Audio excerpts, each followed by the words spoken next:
Welcome to episode 12 of Tales from the Bridge. So, Kevin, Marty, and myself had a great conversation with Karl Schroeder. We had the opportunity to talk about a lot of interesting things from his books to futurism and blockchain. We really hope you enjoy this conversation. We had a lot of fun, so here we go. Let's make our way over to the bridge.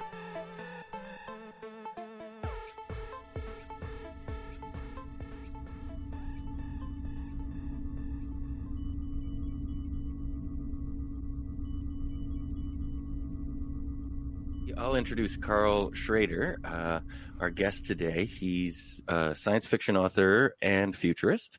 He's written well over 10 books I can see now. How many books have you written, Karl? Something like a dozen if you include The Million and the pieces that I did for the Canadian military. Okay. Yeah, which we can talk about. This is The Crisis in Zephyra? Directorate of Land Strategic Concepts. So this is part of your work as a futurist, I imagine. That's yes, right. Yeah. That's right. Yeah. So some of the books that Karl has written are the Virga series, which is a series of 5 books that starts with Son of Suns. Kevin and I read Lockstep in the last few weeks, and I read Permanence as well. And his latest book is called Stealing Worlds, which Tristan has read and we'll be talking about. And that's based on it's I believe you said the first sci-fi thriller based on blockchain technology. So that's definitely something we want to talk about. Nice. So welcome to the show, Karl. Tristan, what do you have? You want to start us off here a little bit? Well, Karl, I've got 6 quick questions for you, and I'm wondering if you could just give me the first answer that comes to your head when I ask you these, and then we can kind of swing back and talk about them. Is this free association? Will there be a psychological profile of me? Yes, definitely. Yes. We'll be holding up Rorschach blots as well. and I use the word favorite, and I know it's very hard to find a favorite in anything, but if you could just do your best to give me something that really stands out. So, what is your favorite science fiction book? Yeah, it's funny because favorite doesn't necessarily mean I would reread something. There's books I've read that have had a profound effect on me, either as a writer or as a person, that I would never go back to. I loved watching Schindler's List, but I'm never going to watch it again. Right? Great so example. There's books like that, and then there's books that I just go back and reread over and over again because they're fun, right? I grew up on Andre Norton's little space operas, and she wrote like 100 of them, and they're my sick day reading, right? If I've got the flu or something and I'm holed up in a corner, I'll grab like the Zero Stone or something like that I read when I was 14, and I'll cheerfully, immerse myself into it. I've been reading the Murderbot series lately in exactly that way, just having a ball with them. But in terms of a single science fiction work that had a profound effect on me, it would probably be Stars in My Pocket, Like Grains of Sand, by Samuel Delany. Oh, wow. Okay. It's not a very well-known book, and it's a difficult book in a lot of ways because Delany's prose is very prolix and complex and stuff. But as a one-book education in everything that science fiction could be, I don't think you can do better than that one. Okay. Just the first section, the introduction of the main character, which is about 20 pages long, is a tour de force of technique, of scene setting, of character building, and then he subverts all the tropes of ordinary science fiction. Within the last couple of pages of it, it's amazing. Right? Great. But that's me, right? That's the sort of thing that gets me excited, and it's not necessarily everybody's cup of tea. So, Okay, good. Well, we are interested in you, so that's perfect. So I'm going to change the word from favorite to outstanding, and just ask you the same question, but ask what to you do you think is a very outstanding science fiction movie? What's one that you would revisit? Oddly enough, I rewatched Contact a Okay. couple of months ago with Jodie Foster, and I don't know. I love that movie because it builds very, very slowly to a really strong sort of emotional connection with not just the main character, but sort of the deeper philosophical ideas. And that's really rare that you get something like that works so effectively. Now, I also love Gravity. I love the soundtrack, and I love playing the climactic music where everything's coming apart and she's falling through the atmosphere as I'm taking off on trips in the plane, right? As we're taxiing down the runway and going, I just put that on and go, whoa! So I have a good experience of liftoff. Yeah, and the other one is I'm blanking on the title. The recent First Contact movie with heptapods. Arrival, yeah. Was it Arrival? Okay, That's the Denis Villeneuve film. Yeah, which is based on a short story. That's right. Yeah, by Ted Chiang. That's right. Yeah, which is one of the best examinations of the implications of modern physics that I've ever seen, because it's purely emotional what those implications are, but really, really hard to get at by thinking through them, right? So you take physics and you say, well, this is what it means, and you go, well, okay, but he shows us what it means on a deep, visceral level, and again. As a way of connecting ideas and our personal emotional lives, it's incredibly successful. Both as a movie and as a short story, or a novella. I think that's one of the best pieces of fiction I've ever read, exactly for that reason, that he weaves this complicated, difficult to understand, time symmetric physics stuff in with this emotional story about this daughter. And yeah, I love that story. Yeah, exactly. So that's the kind of thing that really excites me. Cool. And then this one I've got for you here. Can you tell me an outstanding classic sci-fi author, and then who would you say is an outstanding contemporary author, someone that's new and really just writing some amazing stuff in the last couple of years? Well, again, this is, of course, filtering through the perspective of a writer as opposed to a reader. And so you always have to bear in mind that what excites me is not necessarily what's going to excite you. I love Stanislaw Lem. The Polish. My countryman, yes. Yeah, he's fantastic. And I remember an awkward lunch I had with, I think it was Greg Bear and David Hartwell and Kim Stanley Robinson and a couple of other authors, where we were sitting around and talking about influences, and they were all Americans, and they were all talking about Heinlein and how much Heinlein had affected them and influenced them in their careers. And I sort of put my hand up and said, I'm sorry, I could never get through any of his books. I just did not connect with Heinlein, but I connected with Lem. Maybe it's because I'm, one of these Canadian socialist pinkos in the Arctic. But I love Lem. I love The Invincible, which is a book almost nobody knows about, where basically in about 1955 he invents nanotechnology and then runs through all the implications of machine evolution. In this little adventure story. It's wonderful stuff.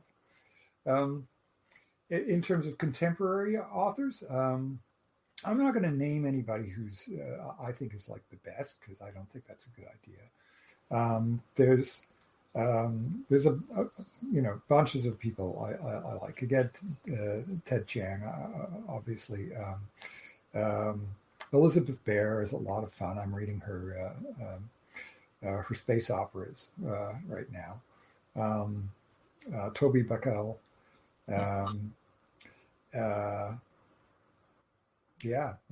Cool. There's just a whole generation of really good young writers out there.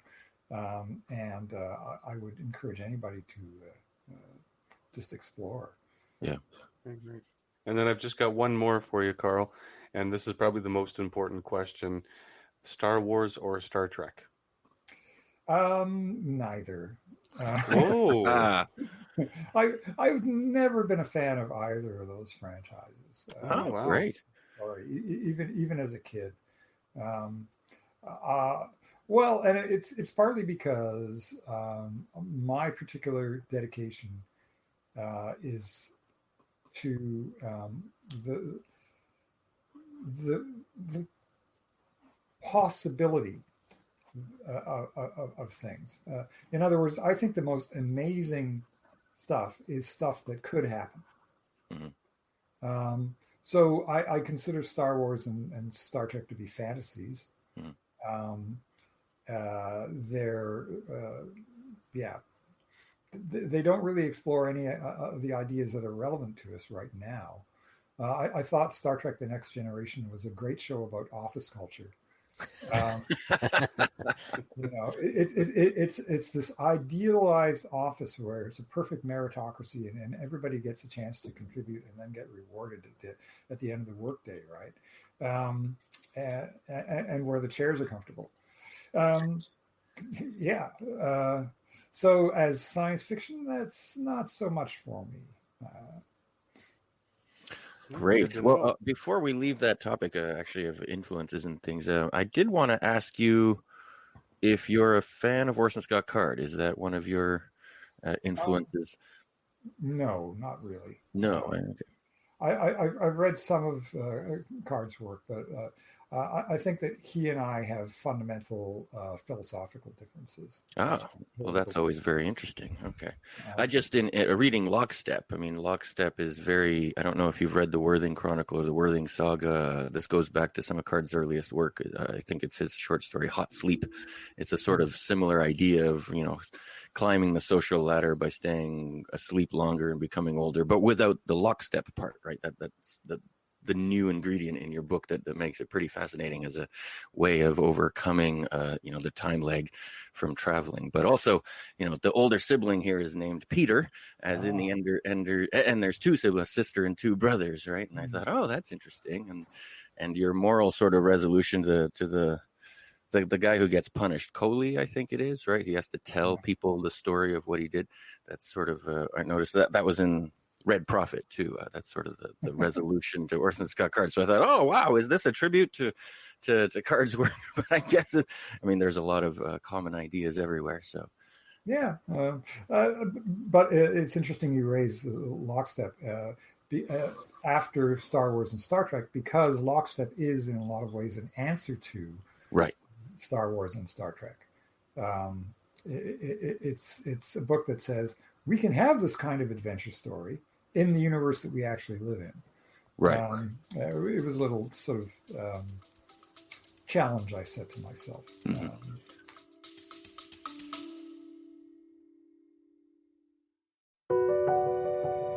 Ever wondered what it takes to make it in the movie business? Peel back the curtain with 4-6 Success Filmmaking. 4-6 Success Filmmaking is where filmmakers share their stories and the secrets. It's beyond competitive out there. There have been movies that it's taken me 10 years to get made. Don't wait to create. You've got to just keep making stuff. Tune in to 4-6 Success Filmmaking for your dose of cinematic realness, direct from the voices that have lived it.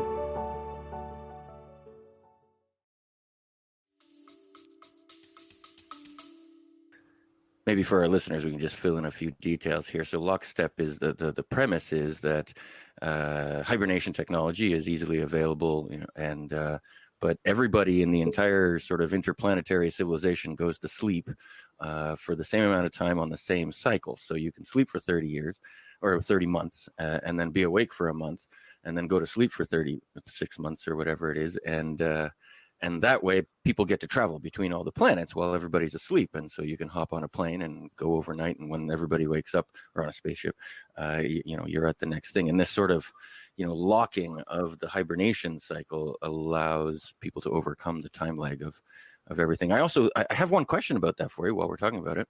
Sure.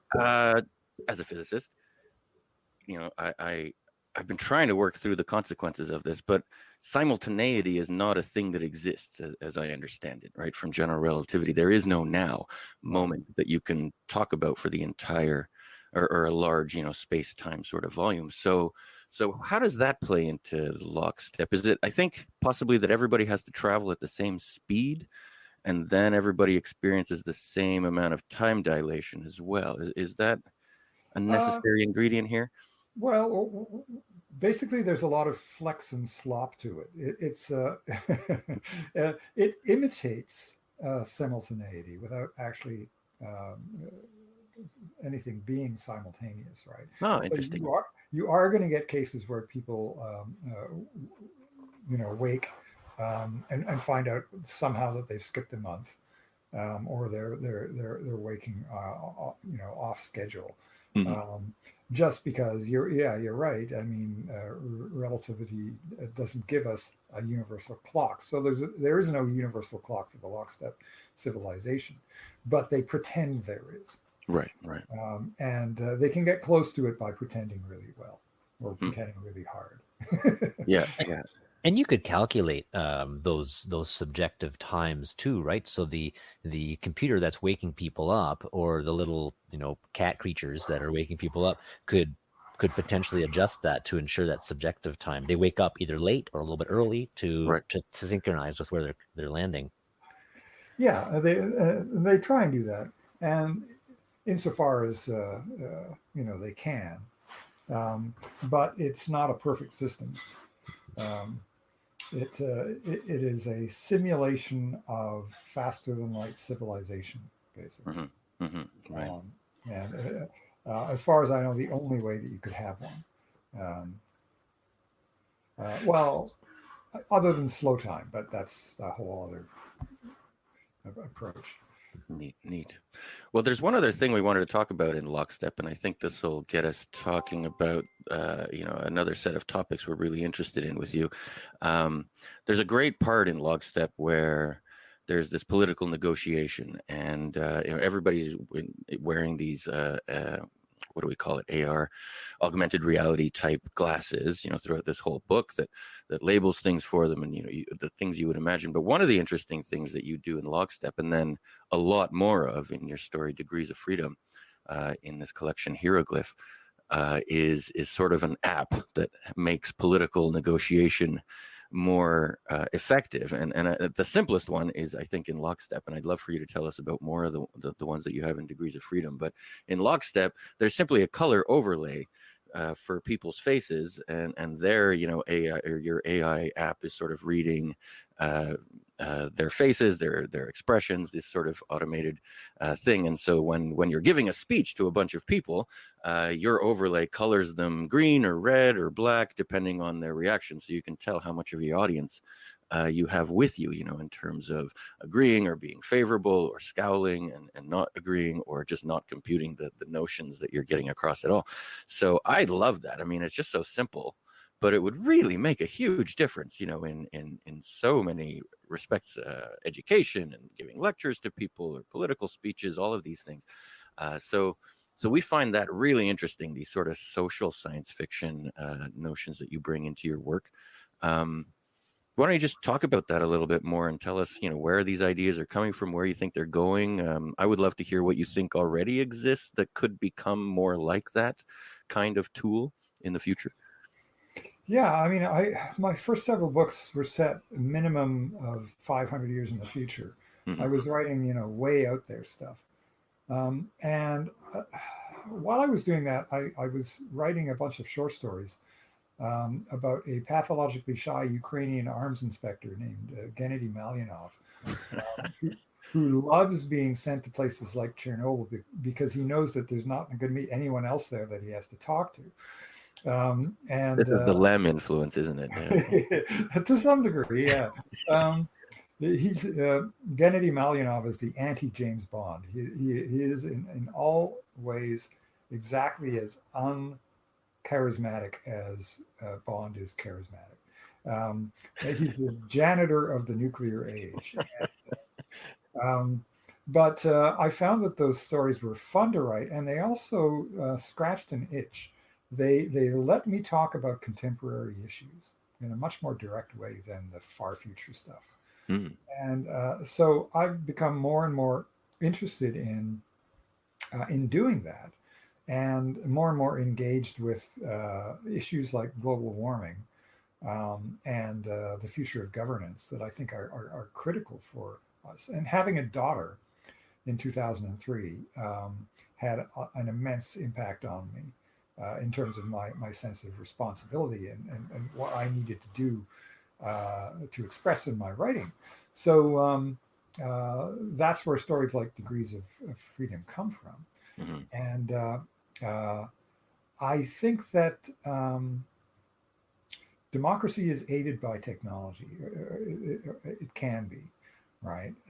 You can look at history as the record of progressive improvements in information technology and how we use it to coordinate ourselves.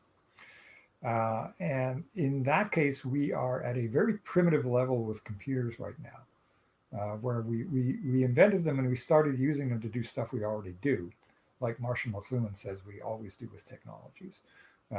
We put spreadsheets on them, right? We knew what spreadsheets were, so we put them on them. We put forms on them. We put, we put the things that are already existed in our bureaucracies into computerized form. But that's not the same as using computers in the ways that only they can be used. And now, just in the last decade, we're starting to see ways that computers can directly be used to improve decision-making, democracy, finance, and so forth. And a lot of this is happening in the blockchain area, but that's something of a red herring. There's a whole suite of technologies in there, but there's things like token curated registries, which are basically just a kind of list. But they're a way of making trustworthy lists without having a central authority. And that's an incredibly powerful tool for democracy. And it's one of many different sorts of things I'm trying to put together right now into a comprehensive vision of the future of society. Because if I'm going to write stories that are set like 20, 30 years in the future, this stuff is going to be there, and I need to understand it. Mm-hmm. Can you talk a bit more about that in your discussions of blockchain? I mean, it's important enough that you made it an important theme of stealing worlds, right? So you have you're taking this concept of a trustless environment and decentralized distributed ledgers and trying to apply it to science fiction. So maybe putting on both of your futurist and science fiction author hat, can you talk about why you decided to use blockchain as a theme in your latest book? Sure.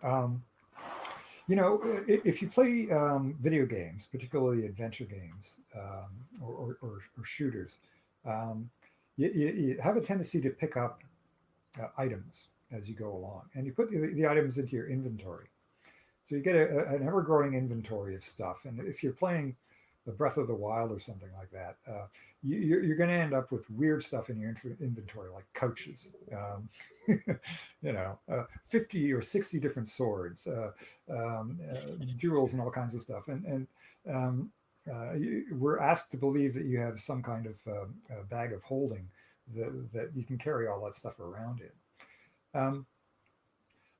What blockchain technology does is it gives virtual things like the stuff in your inventory some of the characteristics of real physical things, such as persistence, uniqueness, robustness. They're hard to destroy. There's only one of them. They can be traded back and forth. This is what makes a Bitcoin, the fact that there's only one of this particular coin, but you can trade it back and forth. This is something that didn't exist with virtual digital items before. So once you have that capability, all of a sudden it's you don't just have the ability to do Bitcoin and currencies. You can also apply this this kind of virtual soul, if you will, to anything else, including, say, stuff in your inventory. So you can change what ownership means. You can change what property is using this kind of technology. And this is basically a change to something that we have not changed in, what, 20,000 years? It's a brand new capability where you can have partial ownership of things, you can have distributed ownership, you can have what are called rights bundles for things. And all of this has a profound, or will have a profound impact on the way that we buy and sell and own. So it's kind of necessary to talk about. But it's also fun because you can have a story where your characters have a literal inventory, and they have the rights to all kinds of virtual things that can be instantiated as real things. So at one point in Stealing Worlds, Compass has gained the right to a suite of rooms. It's in her inventory, right? But she can instantiate that. She can visit a city and say, okay, are there some free rooms here? Fine, I'm going to instantiate my rooms there. So I live there for now. You can have that kind of arrangement, which has never been really possible before. You can have leasing and selling and renting and things like that. But this is different. This is new, right? And it's a lot of fun to talk about and speculate about. So it's almost like you're taking what many of us in the virtual world will understand fairly intuitively, like you said, your virtual inventory, and putting some really smart ways of controlling that intellectual property. But what you're saying is there's also that same mechanism could be used in the real world, right? So what we might talk of as NFTs or non-fungible tokens or what have you, exploring what the world would look like if we really embraced this as a technology. Is that right? Yes, because NFTs are an example of this new ability to associate a persistent unique virtual object with a real world physical object. And at one point in Stealing Worlds, one of the characters picks up a crumpled Coke can and just, scans it quickly with their phone camera and says, okay, now I'm going to put, 20 Bitcoin or Notch coin, which is Notch coin, the virtual currency or the digital currency that we're using. I'm going to put 20 of these things in this can. Now, if you scan this can, if you own this can and scan this can again, you can get $20 essentially out of it. And then he says, okay, right, tosses the can in a dumpster, and somebody goes, wait, what? And runs after it, right? Because all of a sudden that can has value. So you can do that kind of thing in a way that you never could before. You can have a treasure, which is somebody has put into their old ratty fountain pen in exactly this way. And you can have somebody looking for the inheritance, which Grandpa has squirreled away somewhere in the mansion. But he's done so in a virtual NFT sort of way. And it turns out to be in this pen on the desk. But you've got to go around and scan everything to find it, or figure out grandpa's clues that are left behind, right? You can have all kinds of cool stories. That's a great use case for this, because you hear about people who lose fortunes of blockchain because they've lost their 128 character password to gain access to it. But if you could, like you say, have a 2D barcode stuck somewhere and it's a physical hidden access to that NFT or to that whatever that piece of property is, that's a great idea to explore. Yeah, and it's also examining this blurred line between the virtual and the physical, which is also fun. I agree. And is that do you I mean, this is science fiction, but in the real world, do you kind of align most with the Ethereum network, or is that kind of where you think this could live? Well, I know some of the founders of Ethereum, and I'm kind of loyal to it. Yeah, Ethereum is specifically for the construction of smart contracts, which is how you would administer this kind of thing. So, for instance, if you want to divide your inheritance among your heirs, you can have a multi-sig contract assigned to that pen, where it requires all 5 of your squabbling children to put their signature on to do a transaction with the money that you have squirreled away in your fountain pen. So Ethereum is a tool for doing that. Now there are others that are being developed now. So there's rivals to Ethereum, but that's a good thing. That's a sign that there's a good idea there, and that it's worth pursuing. I have to flex a little bit here. I am wearing my Ethereum Waterloo Hackathon shirt. I volunteered at the hackathon a few years ago, and greeted Vitalik at the door. He's such an interesting guy. Oh yeah. He's and I mean, how ahead of his time is he for a young man to do what he's done? It's unbelievable.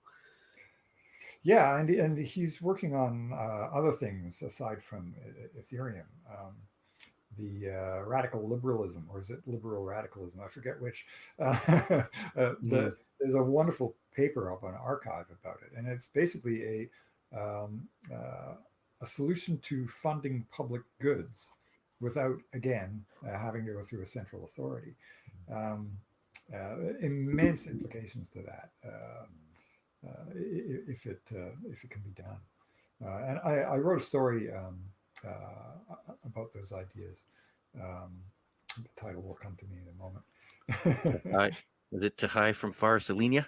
That's certainly one of your older ones, but it has a lot of that in it. Yeah. I'm very fond of Tahai from Far Selenia, and not just because of the title. Yeah, it's a great title. It really sets up everything. It tees up everything that I subsequently did with Stealing Worlds. Right. And most of these ideas can be found in that one story. And this is one of these Gennady Malyanov stories, yes? Yes, it is. There's another one called Deodand, which tees up the rest of the ideas in Stealing Worlds.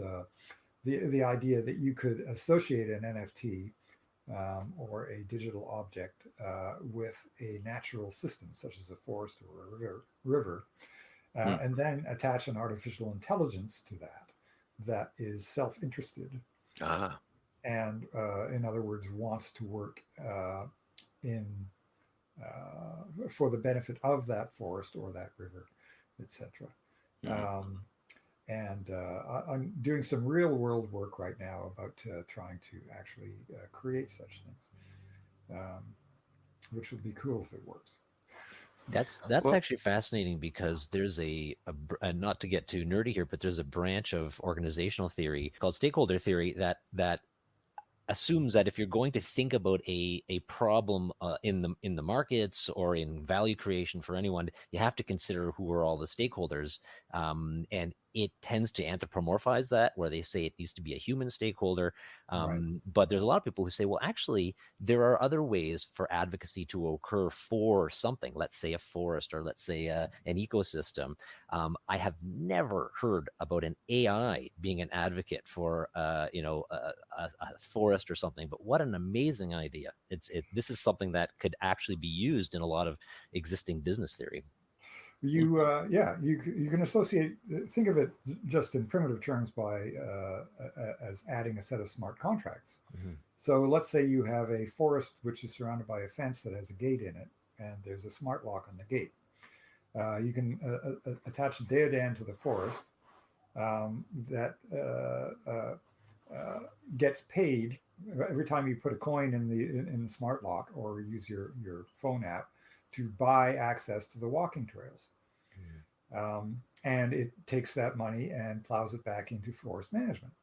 Mm-hmm. So there, very straightforward, simple deodan. But they can get much, much more complex using AI or using collective intelligence, where you use human beings as your processors. Working on that. Also very interested in the future of politics and trying to figure out how to write a cool book about that. But I'm not quite there yet on that one. Rockets are easy, people are hard. Yeah. Well, I would love for you to, since we're talking about politics and tools for politics, your story in the hieroglyph collection was about resolving the First Nations, issues in Canada specifically, right? And it was like, having tools that really bring stakeholders and the relevant people to the table to be able to negotiate properly to finally resolve this huge overhanging issue in our country, especially these days.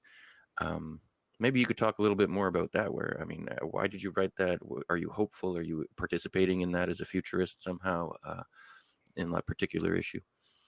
Well, first of all, I'm interested in the issue. But secondly, I'm interested in, I guess, I never really thought about it in this way, but in the way that you phrased the question, I guess what interests me is in finding ways of leveling the playing field. Because when you do have stakeholders and a broad range of stakeholders, there is always some unevenness of power involved. But there's also an unevenness of how much stake the stakeholders have. You can often have the situation where someone with very little stake in the situation has a great deal of power over the situation, and those who have the greatest stake have little or no power. Mm-hmm. And that is the historical situation that we're trying to get out of. And it probably sort of boiled down to its most abstract, right? How do you create tools going forward that can balance that? So there is, for instance, a guy named John Richardson on the West Coast who has a company called Ethelo, ETHELO. And he uses a particular algorithm to bring together groups of stakeholders to make decisions, where the algorithm can bump up the impact of certain stakeholders and sort of balance that with the more powerful voices to ensure that everybody gets heard and everybody gets a say. Mm-hmm. The reason that I was interested in First Nations democratic circles was the idea of meetings, and the Icelandic moot sort of worked the same way, I believe, where everybody sits down in a circle and then everyone tells their story, one after another, with no time limit, right? So that everybody gets a chance to do a full airing in a state of absolute equality. We don't actually have that in our democracy right now. But there are people, and again, Vitalik Buterin has talked about a process called liquid democracy, which has some of these characteristics, and he's an advocate for. And I'm interested in building this kind of tool, but I'm also interested in this tool only if it's perfectly usable for, say, a unilingual female Chinese immigrant in her 70s who's raised a big family, never watched the news, but nonetheless, because of being here, raising that family, is as much of a citizen and stakeholder in the country as anybody else, and therefore has as much right to be heard as anyone else. Any tool that we come up with has to be as usable and as accessible for her as it is for guys in Ottawa, business people, tech heads like ourselves, right? So there's a challenge here, but only part of that challenge is this wonderful new technology. The biggest part of the challenge is the UX part, getting it into people's hands and getting them to use it. Wow. There's if you are interested, I'm just pasting in a really interesting article. It's a seminal work around kind of categorizing salience of stakeholders in it's actually in a business context, but it could be used in a poli-sci context or anywhere. And it's actually might be informative. It's in the chat if you're interested. Yeah. Well, obviously, it's easy for me to nerd out about ideas like this, but when I write, I do try and make sure that my characters are suitably terrified and there are explosions. So would you consider yourself a part of the, well, I guess one way to put this is it Bitcoin or is it blockchain? Because there's an argument there. There's two sides. There seems to be when it comes to the value of the technology or just it often comes down to just libertarians and their Bitcoin only. Right. Where are you in there? Are you into the tech, or do you feel like you're a part of the crypto community as well? I've been adopted to some degree by the crypto community, but I'm not a fan of Bitcoin. I'm not particularly interested in currency, although I have invented, a notional one called Gwycoin, which is a self-redistributing currency.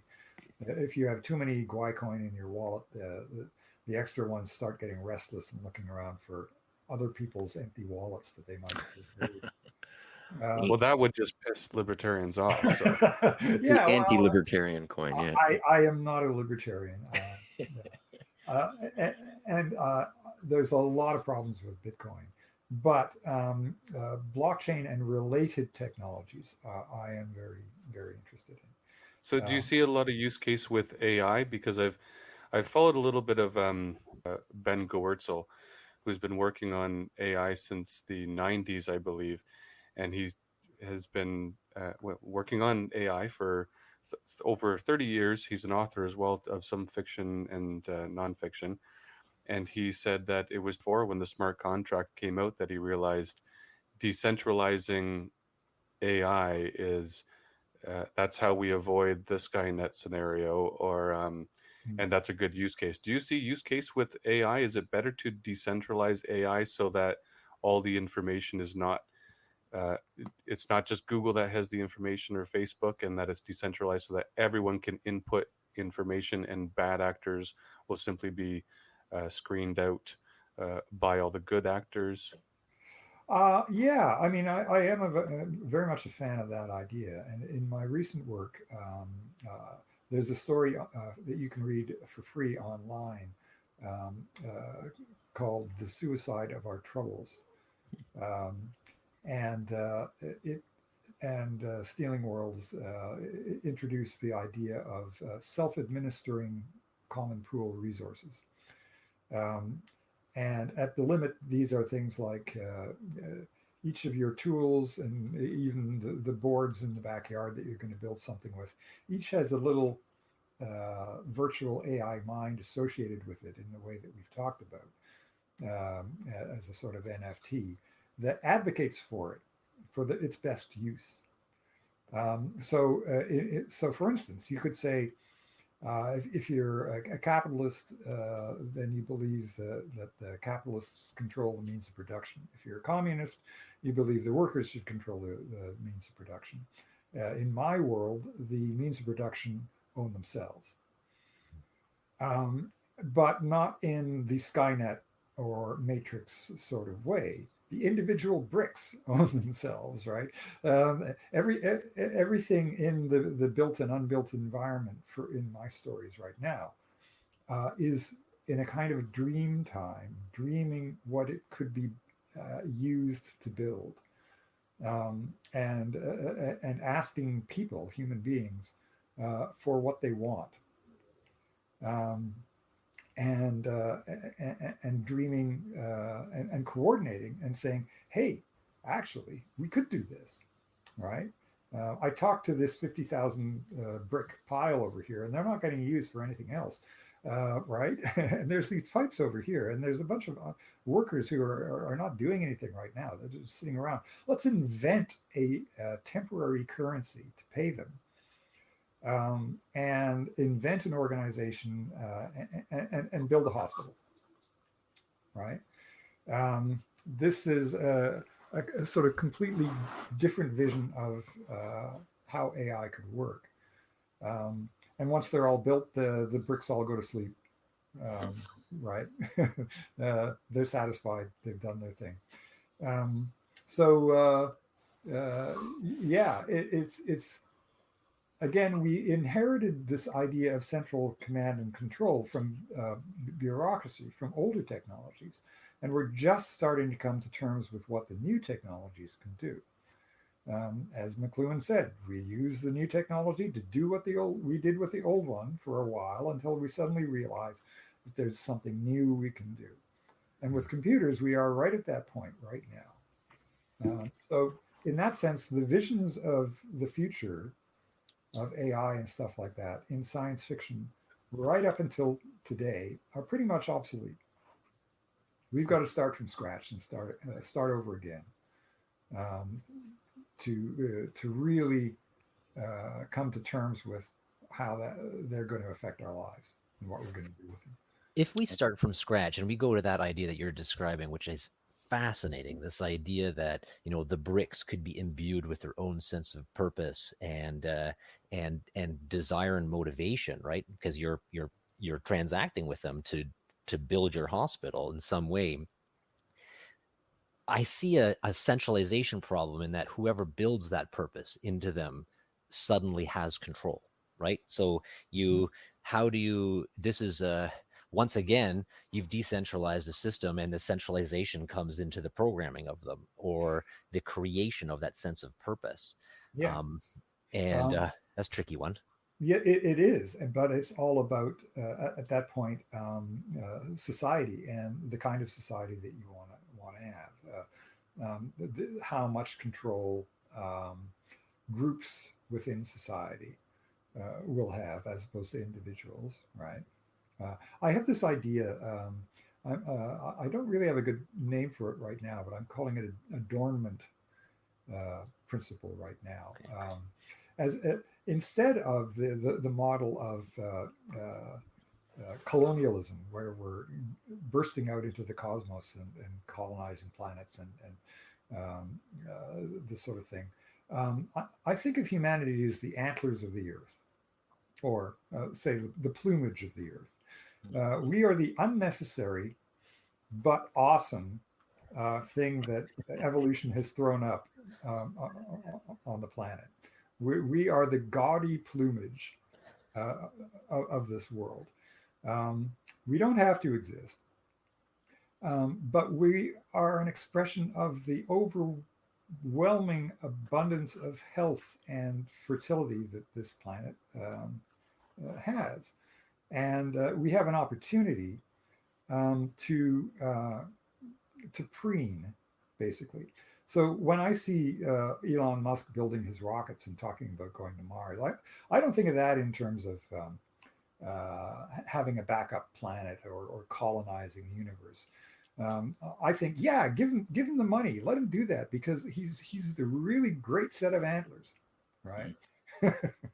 Or plumage, as you say. That's a great metaphor, actually, Yeah. because feathers are the classic sort of example in evolution of something that evolved for one purpose and got taken up by an unexpected purpose. So we evolved these feathers to stay warm and survive, but now we find we can actually fly on them, right? Yeah. And Elon Musk can fly on them out to Mars. Right. So I don't want a gray socialist future where all wealth is perfectly evenly distributed and nobody has enough money to do something awesome. I want a gaudy future where everybody, wealth is distributed, but we also allow groups to enlist the help of these resources we were talking about to create crazy projects, to pull in like-minded people. So to have politics that allows projects, right? Again, people are working on this kind of thing. What I mentioned earlier, the token curated lists, are an example, and Vitalik's radical liberalist, or what's it called again? Anyway, his approach to funding public goods. There are ways to get all the stakeholders involved and get the quiet voices heard, while not leveling everything out so that nothing can get done. And that's what's really exciting. We could have a future where the spectacular projects of capitalism can still happen in a context where the centralization and the 1% problem doesn't exist. Without centralized planning, right? That's what makes it cool. So I want to write about that. I've got a bunch of adventures set on Venus that I'm working on right now. Oh, neat. Well, we do like to read. Oh, I'm echoing. We do like to read some of the work by the authors we talk to, and since you mentioned it, this latest story of yours, "The Suicide of Our Troubles," I found it here. It's on Slate.com, and it's. I thought I'd maybe just read the first two paragraphs for people to get a sense of your style and the kinds of things you talk about. So, this is "The Suicide of Our Troubles." And then the byline in Slate.com here is, "In a new short story, pollution tries to remove itself from the environment," by Karl Schroeder. So Nadine Bach noticed a package of ham waving at her from inside the grocery store. November was one of those months when the choice was between paying rent and buying food, and she hadn't planned to stop by during her daily walk. But this ham was proclaiming that it was free. Having prospective meals wave at her was hardly unexpected. Mixed reality was finally maturing past the flying whale stage of visual grabassery and was settling into the predictable role of being yet another advertising medium. She walked to the meat counter and frowned at the colorful avatar dancing above the ordinary package of ham. "What's the catch?" she said. "Are you a loss leader?" That's great. Yeah, that's great. I'm in. Let's go. Yeah. I can't help but be thinking about the cow at the restaurant at the end of the univerce trying to convince Arthur Dent and them to eat it. Yeah, that did Douglas kind of come to mind. And it would be creepy if you associated an AI with an animal that tried to auction it off. So there's definitely dark dystopian versions of this that you could write. But I'm not going to, because I do have kind of a commitment to optimism. Yeah, I figured that from. So actually, that's a great transition, if you don't mind. about optimism versus pessimism. So we talked to Peter Watts, who I believe is a friend of yours. You guys talk sometimes, yeah. And I found in an acknowledgement of one of his of Blind Sight, somewhere in his book Blind Sight, he has this paragraph, and I want to read it out because that's the reason I read Permanence. So it says, thanks also to Karl Schroeder, with whom I battered around a number of ideas in the arena of sentience versus intelligence. Parts of Blind Sight can be thought of as a rejoinder to arguments presented in Karl's novel Permanence. I disagree with his reasoning at almost every step, and am still trying to figure out how we arrived at the same general endpoint. And I think you guys couldn't be more different authors. I mean, from what I've read of your work, you're definitely the optimist, and he's definitely the pessimist. And yet you come to the same point, he says, and I would love for you to comment on that, and maybe have a bit of a talk about Permanence, because I'm not sure. I thought it ended in the same general end point, but anyway, they couldn't be more different. So how do you compare Permanence with Blind Sight, or what do you have to say to Peter about that? Well, I'm the carrot and Peter's the stick. But we do share a fundamental worldview. I think we both see the world. We both see the same world. Put it that way, and we're both very passionately committed to seeing the world as it is, which is why we are always following the science. Mm-hmm. And always following the possibility. Now, we differ a lot in our approach to making people passionate about this, right?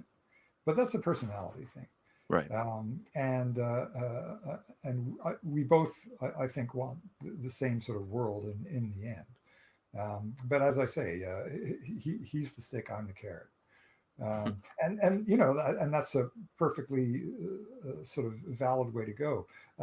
It's the same with me and Cory Doctorow, right? We're in fundamental agreement about pretty well everything, but we are focused on very different areas.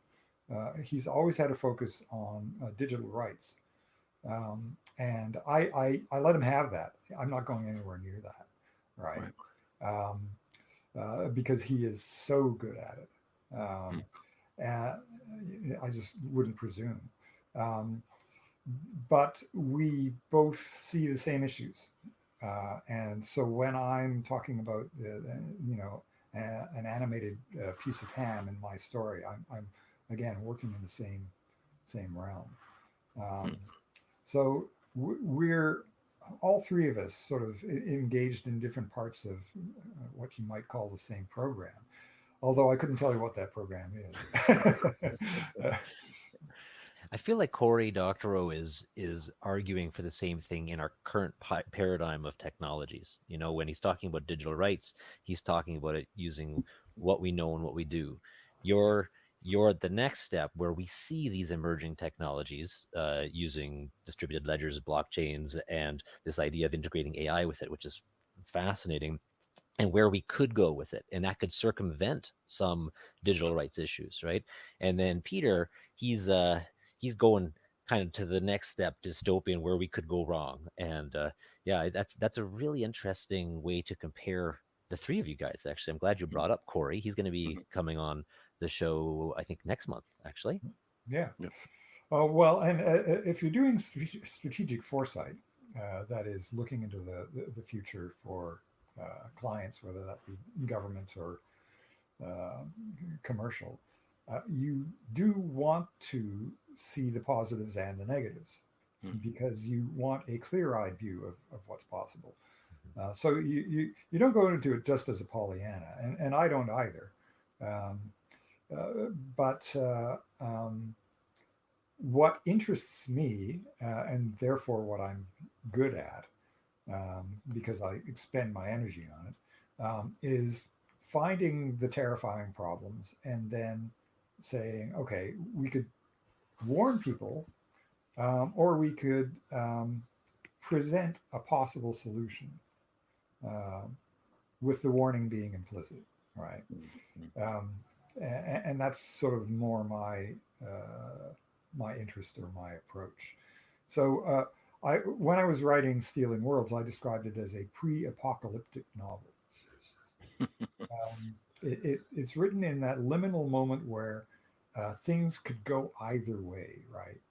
We're either careening into disaster or we are about to institute a utopia, and we don't know which, right? The characters in that book just have to, put their heads down and go for it and see what happens. Well, something that you just said there kind of reminds me of the character Harry Seldon in the Foundation series. Are you familiar with Harry Seldon? Yeah. Yep. Was he an inspiration, or was that character or Ozma's work an inspiration? Because it kind of sounds like that's something strategic foresight is related to what the psychohistorians were doing. Oh, well, we could have a whole conversation about psychohistory and its impact or influences on foresight. And I gave a presentation a couple of years back on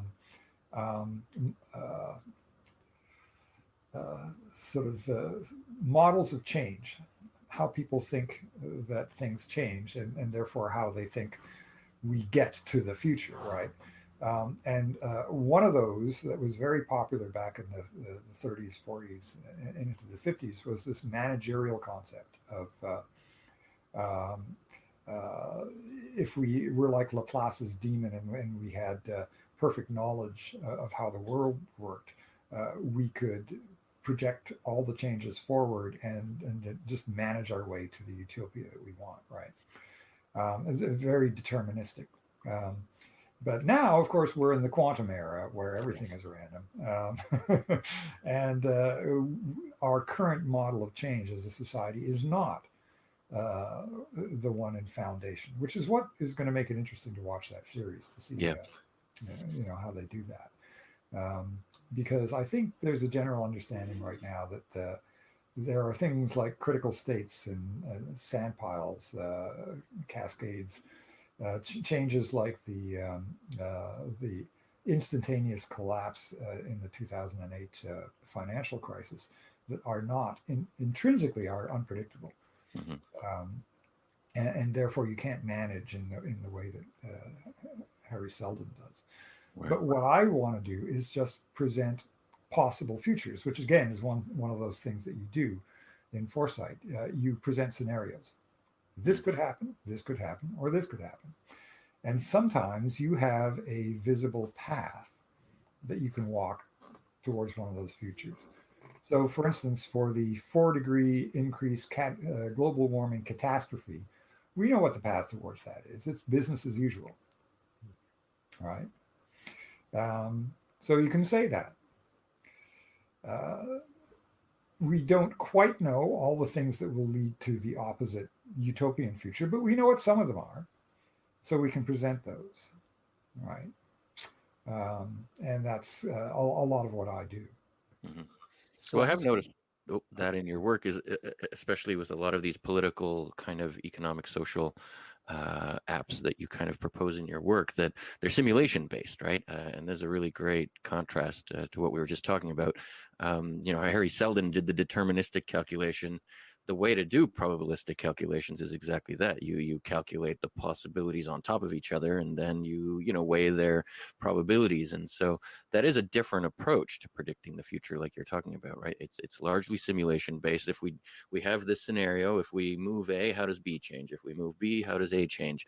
And then you sort of simulate your way through the possibilities. And like you say, maybe there's a path through them that presents itself when you do things that way. Right. And what you need for that is you need Peter Watts writing stories, you need Cory Doctorow writing stories, and you need me writing stories, right? You need a spectrum.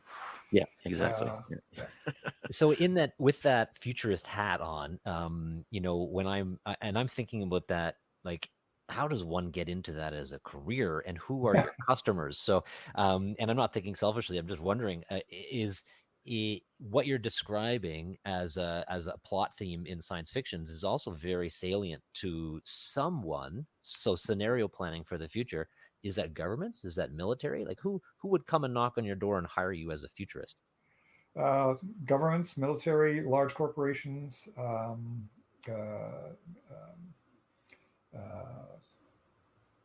public organizations,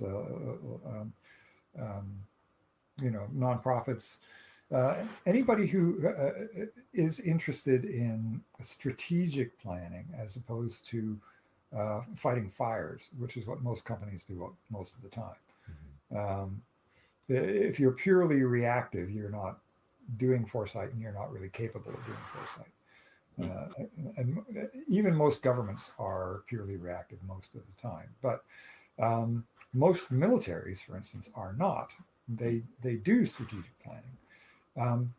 Now, how do you get into it?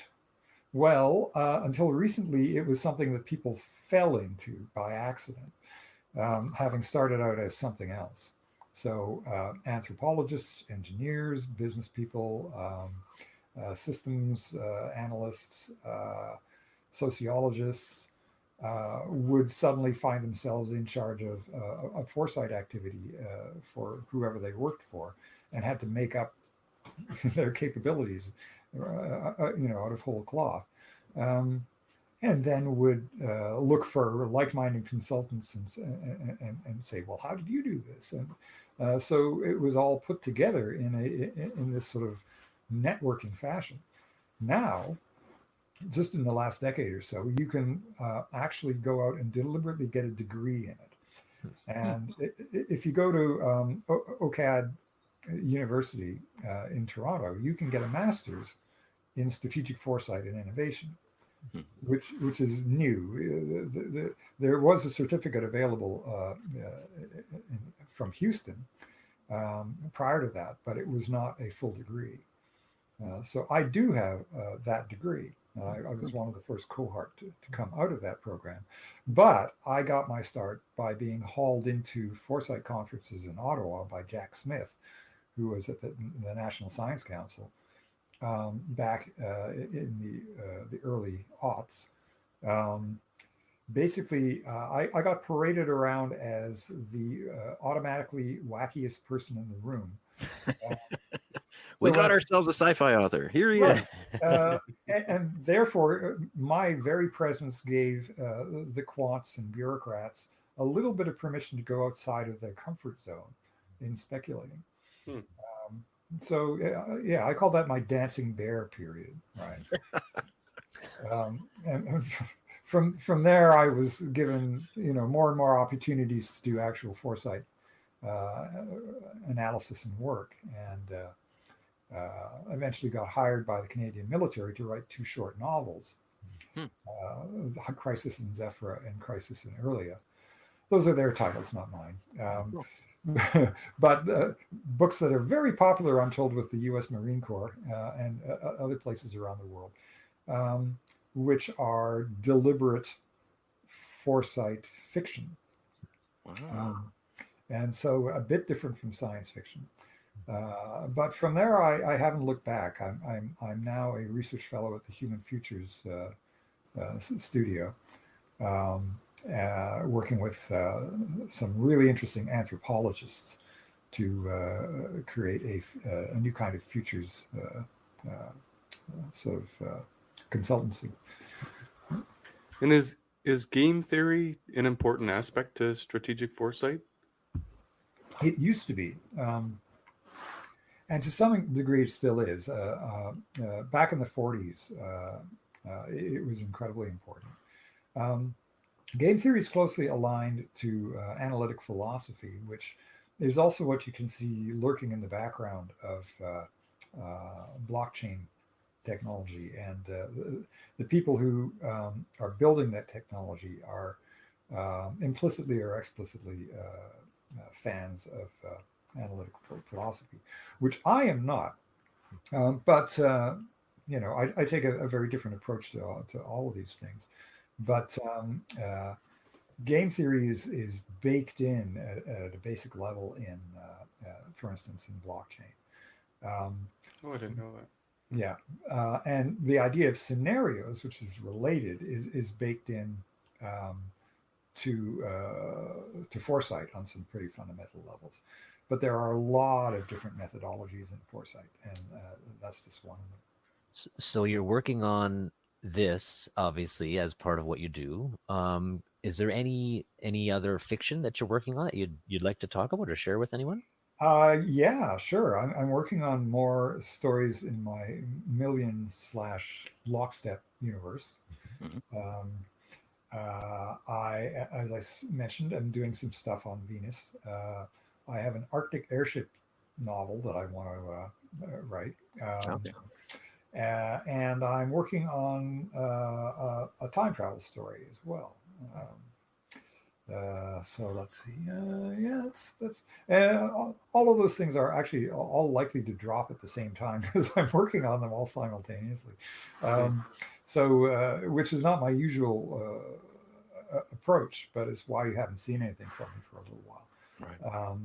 And yeah, I sort of expect to turn on the fire hose and put out a whole bunch of stories at some point in the near future.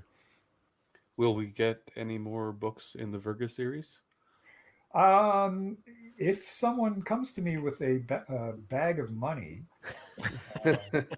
and you know drops it at my feet, then yes. Yeah, Virgo is a really good example of something I like to do, which is to create universes that can be taken up by other people. Mm. There's no reason why somebody else can't set stories in the kind of construct that I built for Virgo stories. It's like the Ring World, right? Yeah. Once you have the idea of the Ring World, then you can create Halo, right? You can set all kinds of stories there, and I love doing that. Lockstep's the same, so I don't feel any great compulsion to add to the Virgo universe myself, but I could because I created it as an open-ended uh, playground, basically. And same with Lockstep, right? Mhm. It's for me the best way to build a story, to build a universe around it that's so much of a fun playground that you want to come back to it. Well, But Virga, yeah. Is it easy to write the Virga series? Is it easier than some of the other works that have less science? I mean, you still have a lot of science in the Virga series, but it's more of a fun adventure. It borderlines a YA novel in some ways, and I think that's great because it's just the pages turn themselves. Is that easier or more difficult for you? In a lot of ways, it's easier. Yeah, I mean, I've sort of decided to write in two modes. One, pure fun, um, and the other science fiction that would make Stanislav Lem um, proud, right? right. And Absolutely. they don't have to be, they can both be in the same story. Ideally, they are, right? But one of my favorite Virga books was The Sunless Countries, which is the fourth book.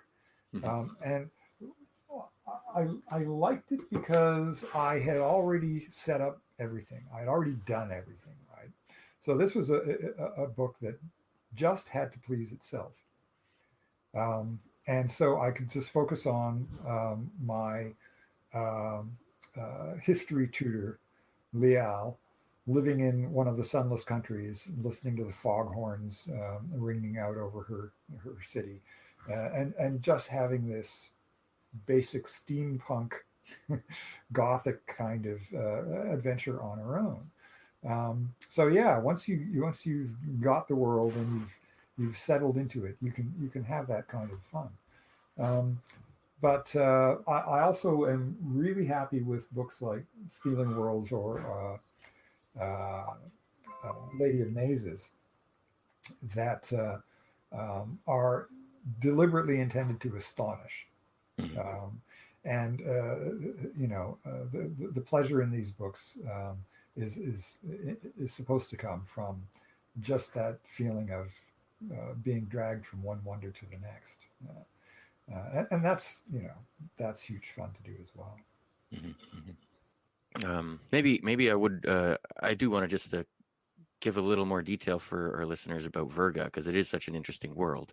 The world you built there is sort of these balloon worlds, I guess. It's a graphene or some sort of very strong material that makes a sort of planet-sized balloon that's filled with an atmosphere, but no gravity. And I think that's just a wonderful world to play in, right? Because you get to be in space without all the bother of the suits and vacuums, and space stories tend to be dominated by all the difficulties of surviving in vacuum, and you get to just fly ships and be in this world, but everybody can breathe, thank God, right? So you don't have to. It makes it so much easier to just sort of have an interesting raw narrative with great ships and technologies, and everybody's flying, and different biological effects that this would have, lacking gravity and having gravity wheels and spinning centripetal things, but everybody gets to breathe, so it's just so much more natural. A story. Yeah, I mean, one of my characters flies around on a home-built jet engine with a saddle and handlebars on it.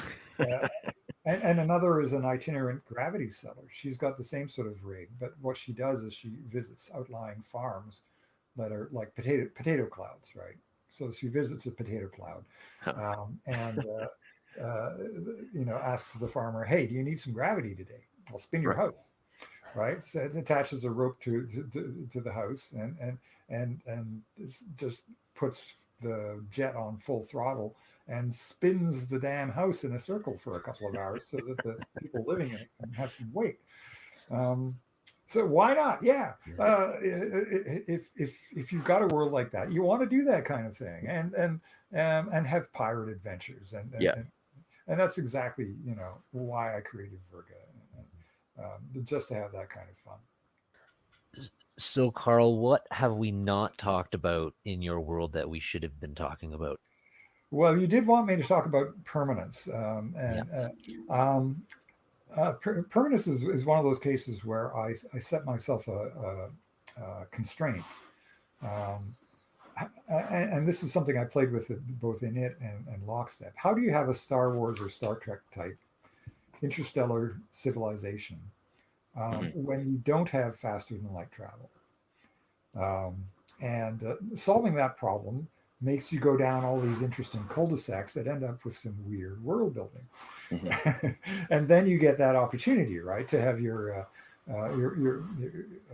gravity cellars and so on. So I did this with permanence, and I ended up with a civilization scattered through brown dwarfs and nomad planets between the stars that are just close enough that you can connect to them with slow relativistic spacecraft. And I invented a system called the cyclers that are spaceships which basically, once go in a perpetual cycle between worlds, and you can zip up to one and treat it as a cruise liner to take you to some next world, and then go down to that world while the ship goes on. But because I'm always bored with just one thing, I also decided to write about the Fermi paradox. Are we alone in the universe? What does that mean for us on a spiritual level? And a bunch of other stuff. So that was my second novel. I was still in the kitchen sink phase of my writing career. Well, I love that aspect of it. I mean, I'm the hippie philosophical mystic in the crowd. So I love what you did with those spiritual and psychological religious overtones in permanence, because you were addressing this sort of big question. And I hadn't seen it formulated quite this way, but it's true that if the Fermi paradox question, right, are we alone, depends on the survivability of an advanced civilization, how long it can last, right? It may well be that there are these little flares of intelligence and sentience that might make it to the stars, but if we only last a couple 100 years or 1,000 years, nobody will ever get to meet anybody else. We'll never meet any aliens. And so I think you formulated that question really well as, the question of permanence. Can a single intelligent interstellar species survive for long, like geologically long types of time. And what I think your insight is really interesting, that means those time spans are biological time spans too. So you inevitably as a species will evolve, and your evolution could even get away from you or become, your competitors might branch off of the species in the future to ultimately stop the project. So and I think the moral core that you come to there is really beautiful, right? That the message is no, no single species can survive, just like no single individual can survive and be immortal. But what can survive is a niche, the ecological niche, if we could call it that, of an intelligent starfaring species. And so maybe these advanced civilizations, they put their efforts into nurturing that niche for other intelligent alien type species, rather than trying to defend themselves against change or defend themselves against extinction. And I think you point out to this that even the deeper level here is it's a great spiritual lesson for people too, right? That your individual immortality is not possible, but what is possible is having children, right? We pass on the function, the niche that our lives serve by giving it on to the next member. So I think that's amazing and very different from Blind Sight. I don't think Peter Watts has that message. No, but he again comes to the same conclusions about consciousness and intelligence, because impermanence, I do have as a central point that intelligence is only necessary when you have a reason to use it. Once you have fully developed your technological civilization and you've had it for 1 million years, you don't need to think anymore on a straightforward biological level, because everything is provided. It's fully automated luxury communism at that point. And at that point, there is no reason why genetic drift will just take you away from being intelligent. It's not inevitable that we stay intelligent and conscious once we have conquered the universe or whatever it is we're going to do. But these ideas actually end up relating to my current thoughts on the role of AI, in helping us develop further, and in us being the antlers of the world, right? Because that kind of permanence ceases to be what we're after. We're after something else, and that becomes, again, adornment. If we are not out to conquer the universe, what are we here for? We are here to be awesome. We are here to be the plumage of the world, and to make it possible for that kind of plumage to exist in the future as well. And I think that's a fairly sublime, vision of the deep future. If you don't believe in eschatological, final states of enlightenment or transcendence, transhumanist glories of one form or another, and I never have, then what we have is this human capacity to be tremendous. You see this in The Million as well, which is a short novel set in the Lockstep universe, where there's only 1 million people on the earth. There's only allowed to be 1 million people on the earth, and they have inherited all of the wealth and culture and history of humanity. And one of the things they ask of themselves is that they be up to that they be worthy of that. Yeah. Both individually and collectively. It's a theme that persists in my work, I guess. Well, we couldn't hope for a better statement to wrap up on a big philosophical note. That's great. Thank you. And I think it is a transcendent view to think that we are adornment and the plumage of the world. I think that's what an amazing way to think about humanity. Very positive way to think about it. Yeah, well, Peter would say no, more explosions, but he and I will get together for lunch and argue these points. Yeah, that's great.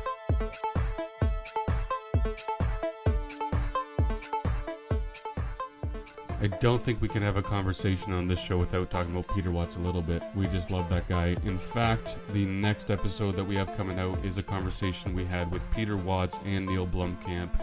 This is a great conversation. We had a lot of fun with these guys, so join us for that one. It will be out soon. Thank you again. Until next time.